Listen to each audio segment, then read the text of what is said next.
Hello friends, my self US Gupta. मैंने आपको applied mechanics के इंट्रोडक्शन चैप्टर में पिछले लेक्चर में आपको पढ़ाया था, समझाया था कि अप्लाइड मैकेनिक्स क्या होती है, अप्लाइड मैकेनिक्स के कौन कौन सी शाखाएं होती हैं, अप्लाइड मैकेनिक्स के प्रैक्टिकल फील्ड में क्या उपयोग होते हैं, रिजिड बॉडीज क्या होती हैं, वेक्टर एंड स्केलर क्वांटिटीज क्या होती हैं और फंडामेंटल्स और ड्राइव यूनिट्स क्या होती हैं। अब आपको आज के इस लेक्चर में, दूसरे लेक्चर में, आपको हम डिफरेंट सिस्टम ऑफ यूनिट्स बताएंगे, समझाएंगे। वीडियो स्टार्ट करने से पहले आप सभी से रिक्वेस्ट है कि आप इस चैनल को सब्सक्राइब जरूर कर लें, जिससे आने वाले वीडियो आप तक पहुंचते रहें। तो let's start today's lecture. Different system of units यानी मात्रकों की विभिन्न प्रणालियां कौन कौन सी हैं। तो मोस्टली 3 प्रणालियां हैं। पहली प्रणाली है MKS सिस्टम, यानी इसका फुल फॉर्म होता है मीटर किलोग्राम सेकेंड सिस्टम। यानी इसमें जो फंडामेंटल आपकी यूनिट्स हैं, जिसमें कि लेंथ, उस लेंथ को मेजरमेंट करते हैं मीटर में, और मास यानी द्रव्यमान को मेजर करते हैं हम किलोग्राम में, और समय को सेकेंड में मेजर करते हैं। यानी MKS system metre kilogram second system, यानी लेंथ मीटर में, मास किलोग्राम में और समय को सेकेंड में रिप्रेजेंट किया जाता है। दूसरा सिस्टम है CGS सिस्टम, यानी centimetre gram second system. Centimetre gram second system, यानी इसमें जो फंडामेंटल यूनिट लेंथ है उसको सेंटीमीटर में मेजर करते हैं, मास को ग्राम में मेजर करते हैं और टाइम को सेकेंड में रिप्रेजेंट करते हैं। यानी लेंथ सेंटीमीटर, मास ग्राम और टाइम सेकेंड में, इसीलिए कहते हैं सेंटीमीटर ग्राम सेकेंड सिस्टम। तीसरा सिस्टम है फुट पाउंड सेकेंड सिस्टम, यानी FPS सिस्टम। यानी इसमें जो मूल मात्रक लंबाई है उसको फुट में यानी फीट में, और मास को पाउंड में, और समय को सेकेंड में, यानी फुट पाउंड सेकेंड सिस्टम।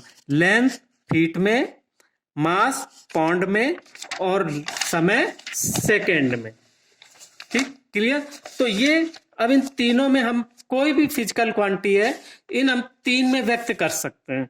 तो इन तीनों में MKS सिस्टम जो होता है उसका जो सुधरा रूप रिप्रेजेंट करते हैं इस समय जो चल रहा है, उसको हम कहते हैं SI यूनिट। तो अब हम एक सिस्टम को, किसी भी एक फिजिकल क्वांटिटी के एक यूनिट को दूसरे यूनिट में कैसे कन्वर्ट करते हैं। तो इसमें सिलेबस के अकॉर्डिंगली जो जो फिजिकल क्वांटिटी आपको है रिप्रेजेंट करने के लिए, उनको मैं एक्सप्लेन करूंगा एक एक करके। तो सबसे पहली फिजिकल क्वांटिटी आती है डेंसिटी। डेंसिटी यानी घनत्व। तो घनत्व क्या होता है, ये तो आप सभी लोग जानते हैं। घनत्व क्या होता है, मास पर यूनिट वॉल्यूम, यानी मास पर यूनिट वॉल्यूम, यानी इसमें मास की यूनिट होती है और वॉल्यूम की यूनिट होती है। तो इसमें MKS या से CGS में पहले बदलते हैं।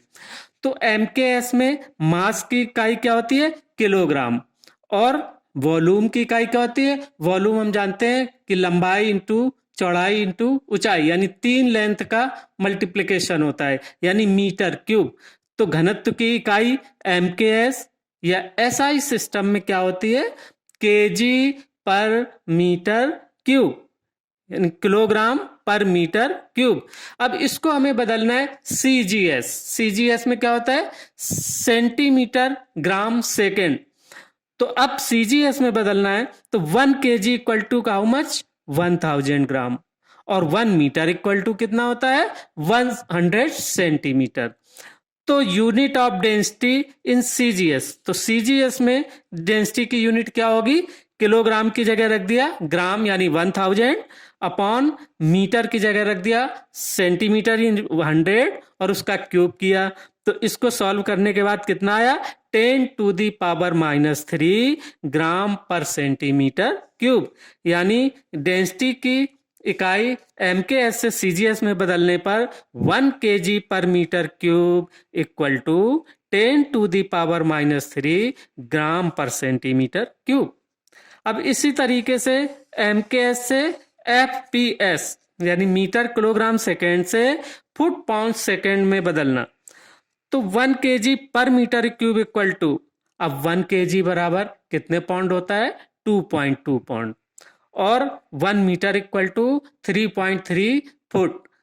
तो क्या हो गया 1 kg पर metre cube equal to 2.2 pound upon 3.3 का होल क्यूब।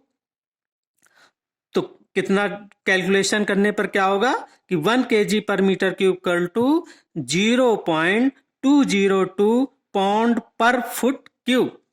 तो डेंसिटी की इकाई आपने देखा कैसे कन्वर्ट करते हैं MKS से CGS में और MKS से फुट पाउंड सेकेंड में। इसी तरीके से आप आता है फोर्स। तो देखो फोर्स की इकाई क्या होती है न्यूटन। फोर्स की इकाई क्या होती है MKS या SI में न्यूटन। तो न्यूटन और न्यूटन कितना होता है 1 न्यूटन फोर्स इक्वल टू कितना होता है 1 kg इंटू मीटर पर सेकेंड स्क्वायर। क्योंकि हम फोर्स बराबर क्या होता है it is the product of mass और एक्सलेरेशन। तो मास की यूनिट क्या होती है kg और एक्सलेरेशन यानी त्वरण की इकाई क्या होती है मीटर पर सेकेंड स्क्वायर। ये अब इस साइंस में आपने पढ़ा है। तो इसका मतलब क्या होगा कि 1 न्यूटन इक्वल टू कितना होता है 1 kg मीटर पर सेकेंड स्क्वायर। अब हमें इसको CGS में बदलना है। तो kg की जगह 1 kg बराबर 1000 ग्राम और metre equal to 1 metre equal to 100 centimetre upon second square. तो इसको कैलकुलेट करेंगे तो क्या हो जाएगा 10⁵ ग्राम सेंटीमीटर पर सेकेंड स्क्वायर और इसको हम नाम देते हैं डाइन। तो इसका मतलब क्या हुआ 1 न्यूटन फोर्स यानी 1 न्यूटन इक्वल टू 10⁵ डाइन। इसी प्रकार हम MKS से FPS में बदलने तो 1 newton equal to 1 kg metre पर सेकेंड स्क्वायर। अब 1 kg इक्वल टू 2.2 पाउंड और मीटर इक्वल टू 3.3 फुट। तो इसको कैलकुलेट करेंगे तो कितना आएगा 7.26 क्या आएगा ये pound foot upon second square. तो इसको हम नाम क्या देते pound foot upon second square. तो यानी फुट पाउंड सेकेंड में ये इसकी यूनिट को हम कन्वर्ट करके लिखेंगे। अब नेक्स्ट तीसरी चीज आती है आपकी दाब यानी प्रेशर है ना। यानी जो तीसरी इकाई आती है वो होती है प्रेशर दाब।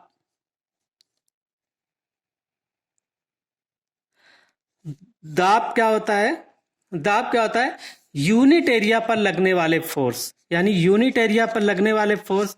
यानी तो इसका मतलब दाब की इकाई क्या होगी फोर्स अपॉन एरिया।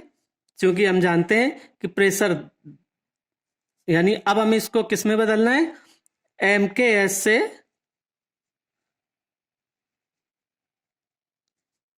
SI से CGS में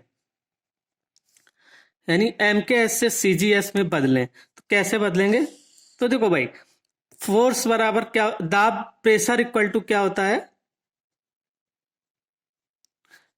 फोर्स अपॉन एरिया। तो अब फोर्स की MKS में यूनिट क्या होती है MKS में यूनिट क्या होती है न्यूटन और एरिया क्या होता है लंबाई गुणे चौड़ाई। तो मीटर इंटू मीटर यानी मीटर का स्क्वायर हो जाएगा। तो क्या होगा मीटर स्क्वायर। तो यानी MKS में क्या होगा कि 1 न्यूटन पर मीटर स्क्वायर को अब हमें बदलना है CGS में। तो क्या हो जाएगा CGS में फोर्स की यूनिट क्या होती है? डाइन। और 1 न्यूटन इक्वल टू कितना होता है? 10⁵ डाइन। और एरिया मीटर है तो मीटर को सेंटीमीटर में बदलेंगे तो 100 का स्क्वायर यानी ये हो जाएगा सेंटीमीटर स्क्वायर। तो यानी इसकी कितना हो जाएगा ये? 10⁵ अब यहाँ 4 हो जाएगा तो क्या बचेगा? 10 डाइन पर सेंटीमीटर स्क्वायर। यानी सीजीएस में प्रेशर की इकाई क्या होगी? Dine per centimetre square. तो 1 न्यूटन पर metre square equal to 1 newton पर metre square equal to 10⁵ dyne per centimetre square. यानी 1 न्यूटन पर metre square equal to 10 dyne per centimetre square. ठीक है, तो ये आपका कन्वर्ट हो गया। अब हम इसको कन्वर्ट करना है फोर्स को एफपीएस में, यानी फोर्स को हमें किस में बदलना है? एफपीएस में, यानी एमकेएस से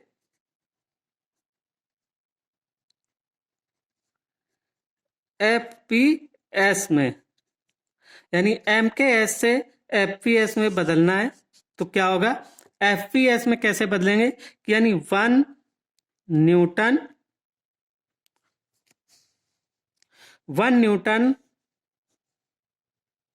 पर मीटर स्क्वायर इक्वल टू, अब क्या इसमें क्या लिखेंगे? पौंड कितना होता है? 7.26 पौंड, यानी न्यूटन में कितना होगा? 7.26 pound foot upon second square. और मीटर का कितना होता है? मीटर में क्या होगा? 3.3 फुट स्क्वायर। तो इसको सॉल्व करेंगे तो क्या होगा? इतना, यानी हम जानते हैं कि 1 न्यूटन इक्वल टू इतने 7.26 पाउंड फुट पर सेंटीमीटर सेकेंड स्क्वायर, और metre square 1 metre equal to 3.3 foot.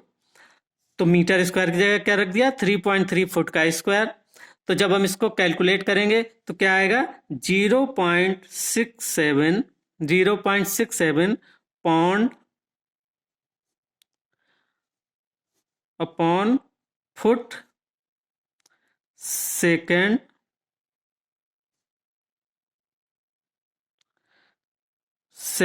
Square, यानी pound upon foot second square. क्योंकि यहाँ फुट स्क्वायर है, 1 फुट से 1 फुट कट जाएगा तो कितना हो जाएगा? Foot second square.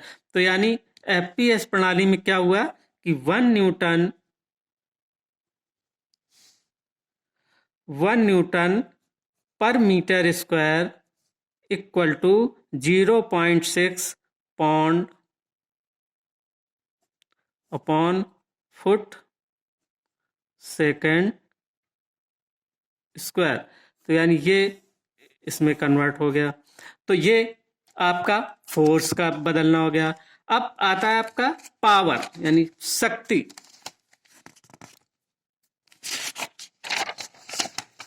शक्ति से पहले हम लेंगे वेग, यानी वेलोसिटी। ठीक है, यानी वेग, वेलोसिटी। अब इस वेलोसिटी की इकाई हम एमकेएस से सीजीएस में कैसे बदलें? तो देखो, वेग की इकाई क्या होती है? एमकेएस में वेग बराबर क्या होता है? 1 मीटर पर सेकेंड स्क्वायर। यानी वेग की इकाई, क्योंकि वेग बराबर होता है, वेग की इकाई मीटर पर सेकेंड है ना? क्यों होती है? क्योंकि हम जानते हैं कि वेग होता क्या है कि वेग इक्वल टू विस्थापन बटे समय।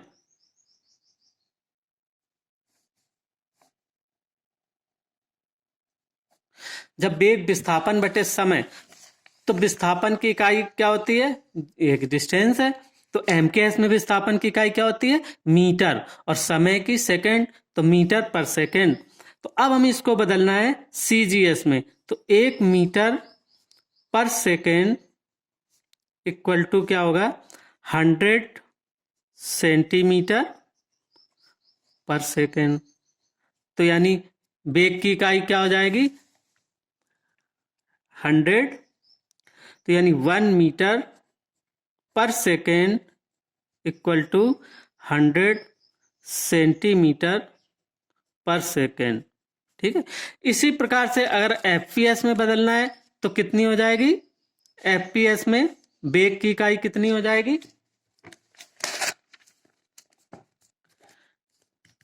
क्योंकि 1 मीटर पर कितने फुट होते हैं? 3.3।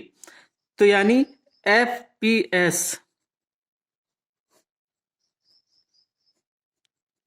एफपीएस में 1 मीटर पर सेकेंड इक्वल टू 3.3 फुट पर सेकेंड। यानी एमकेएस से एफपीएस में बदलेंगे तो 3.3 फुट सेकेंड। ठीक है। और अगर मीटर पर सेकेंड सीजीएस में बदलेंगे तो 100 सेंटीमीटर पर सेकेंड। तो ये वेग हो गया। इसी तरीके से अब आता है त्वरण।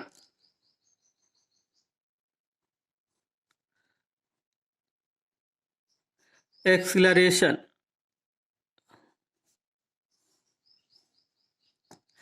तो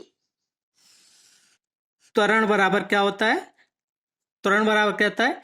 वेग परिवर्तन बटे समय, यानी यूनिट टाइम में change in velocity in unit time.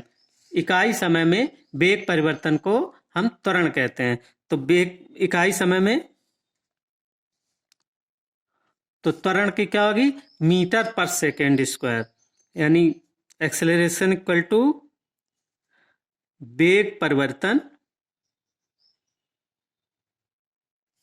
बटे समय। तो वेग परिवर्तन बटे समय। तो एमकेएस में क्या होगा? एमकेएस में अब वेग परिवर्तन क्या होता है? वेग की इकाई क्या होती है? मीटर पर सेकेंड, और समय की इकाई क्या होती है? सेकेंड। तो यानी क्या होता है कि मीटर पर सेकेंड स्क्वायर। तो अब हमें 1 मीटर पर सेकेंड स्क्वायर को अब हमें सीजीएस में बदलना है। तो सीजीएस में कैसे बदलेंगे? 100 सेंटीमीटर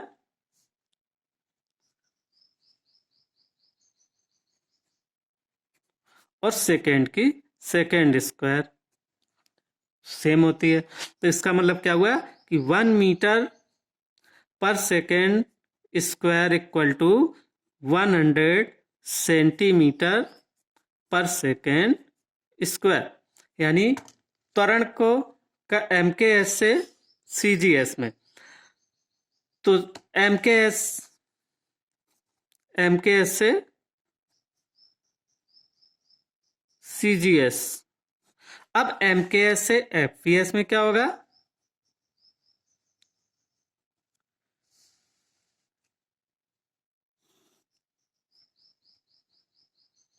एमकेएस से एफपीएस में। तो फुट, 1 मीटर में फुट कितने होते हैं? 3.3। तो इसका मतलब क्या हो गया? 1 मीटर पर second square equal to 3.3 foot पर सेकेंड स्क्वायर, सिंपली। ठीक है। तो इस तरीके से हमने देखा कि डिफरेंट यूनिट्स को अगर एक सिस्टम से दूसरे सिस्टम में कन्वर्ट करना हो तो कैसे कर सकते हैं।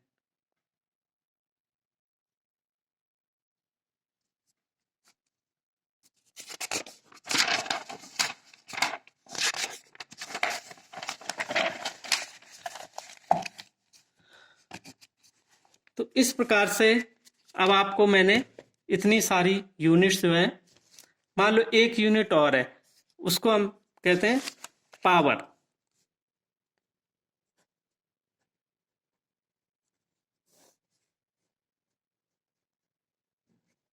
पावर यानी शक्ति। तो पावर क्या होता है? फोर्स इकाई समय में किया गया कार्य। ठीक। तो एमकेएस में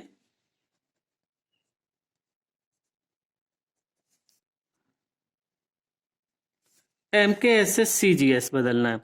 तो एमकेएस में 1 न्यूटन मीटर 1 न्यूटन मीटर पर सेकेंड 1 न्यूटन मीटर पर सेकेंड। अब ये बराबर 1 न्यूटन में कितने, सीजीएस में डाइन कितने होते हैं? 10⁵ डाइन। तो ये हो जाएगा डाइन। और मीटर में सेंटीमीटर कितने होते हैं? 100 सेंटीमीटर। और सेकेंड ही रहेगा। तो इसका मतलब पावर की एमकेएस से सीजीएस में कितना हो गया? यानी 1 न्यूटन मीटर पर सेकेंड इक्वल टू 10⁷ 10⁷ ग्राम